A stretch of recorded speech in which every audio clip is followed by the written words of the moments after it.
আর আমার যে ক্যারেক্টারটা, আমরা আসলে অনেক সুন্দর করে গুছিয়ে কথা বলতে পারি না, কিন্তু আমরা কাজ করতে পারি। অনেক কষ্ট করে আমরা এই জায়গায় আসছি, বাবু ভাইও এই জায়গায় আসছে অনেক কষ্ট করে।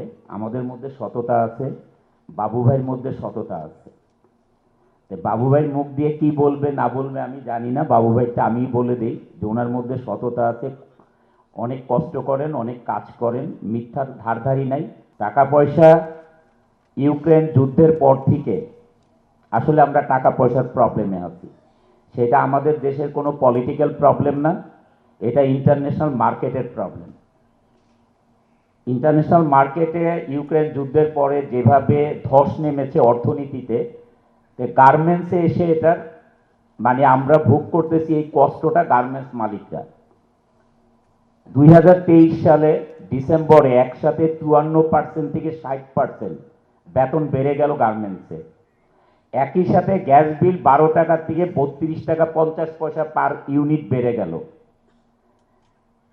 যিনি সরকারের দায়িত্বে ছিলেন তিনি আসলে গার্মেন্টসের বেতন বাড়াতে হবে দেশের পরিস্থিতির উপরে ভিত্তি করে। আমি বলবো ওয়ার্কারের জন্য এটা ঠিক করেছেন। গ্যাস বিল বাড়াতে হবে,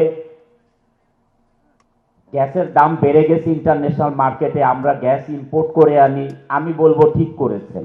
সবই ঠিক করেছে।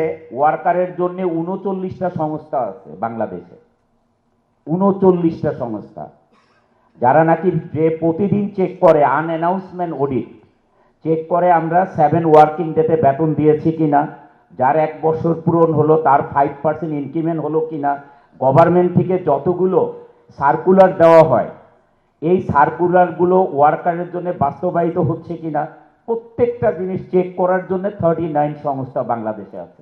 বিজিএম এর ইলেকশন মিন্স গায়ে একটা পোশাক পরা, পলিটিক্যাল পোশাক।